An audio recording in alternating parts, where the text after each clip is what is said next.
Hi everyone. Now let's discuss the this problem, which is there are two piece workers who are paid rupees 5 for each piece work that is executed by them, and for each piece that they manufacture, the material cost is rupees 15.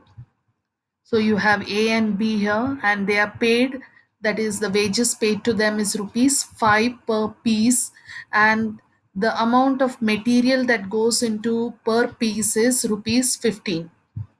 So in a working day of 8 hours, A is able to complete 4 pieces and B is able to complete 3 pieces. If the overhead charges is rupees 1.50 per hour, show which of the two piece workers is more useful to the firm. Now, this is a study done to make a comparison about the performance of both the workers. Let us find out how we can work this out. Now I made columns separately for A and B, and at the top I have given the output which is manufactured by A and B. A is said to have manufactured 4 pieces and B has manufactured 3 pieces. So both the figures are given there, after which we'll try to compute the cost. Now, material cost, as I told you, is rupees 15 per piece. So, A is manufacturing 4 units, therefore, he has incurred a cost of 15 rupees per piece, and therefore 15 rupees into 4 units works out to rupees 60. Whereas because B has manufactured 3 units, his cost comes to 15 rupees into 3 units, which is 45 rupees. Now wages paid is rupees 5 per unit. Let's go back to the problem. The wages paid is rupees 5 for each piecework executed. So A has manufactured 4 units, so he gets 5 rupees into 4, which is 20 rupees. B has manufactured 3 units, so he gets 5 rupees into 3 units, which is 15 rupees. Now, if you add up both the material cost and the wages, you get the prime cost. So, the prime cost for A is 80 rupees and the prime cost for B is 60 rupees. After which, let's add the overheads. The overheads has been given to us in the problem. It is told that, look at the last sentence. It said that if the overhead charges are rupees 1.50 per hour, show which of the two piece workers is more useful to the firm. So let's add up the overhead charges also. 1.50 per hour. How many hours has been put by the workers? They have put uh, around 8 hours. Let's read it once again.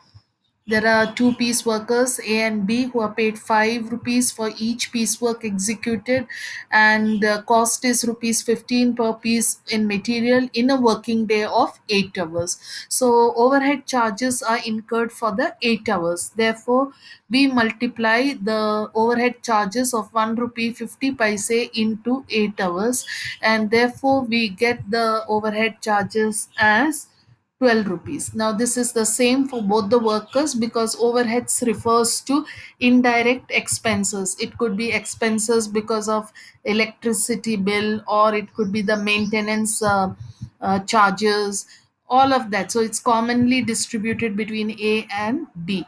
Now adding up overhead charges for each of them, you get the amount of 92 rupees as the total cost for A, and 72 rupees is the total cost for B, and per unit cost would be 92 rupees divided by 4 units. So A is manufacturing the goods at rupees 23 rupees per unit, and B is manufacturing the goods at rupees 24 rupees per unit. So if you look at the total cost, you'll find that A has incurred more cost and B has incurred less cost. But if you compare their performances, because A has manufactured 4 units, so 92 rupees divided by 4 units, he has incurred 23 rupees only as the cost. The per unit cost comes down. And in the case of B, it is 72 rupees divided by 3 units, because he has manufactured only 3 units. Therefore, his per unit cost comes to rupees 24. So this comparison helps us in understanding that A is a better worker than B. And this is exactly what the problem is wanting to know, as to which of the two piece workers is more useful to the firm. So we first calculate the total cost that is incurred by the firm by virtue of material cost, labor cost, and overhead charges. And thereafter, all this total cost is divided by the number of units manufactured, which will give us the per unit cost. Here also, if you wish to, you can apply the rules of cross multiplication. That is, for 4 units it is 92 rupees, so for 1 unit what is the cost, and you will get 23 or 24 as the case may be. So please try to work this out in your notebooks, and try to figure out whether it is easy for you to understand or not. So I'll continue with another problem in the next video. Thank you for listening.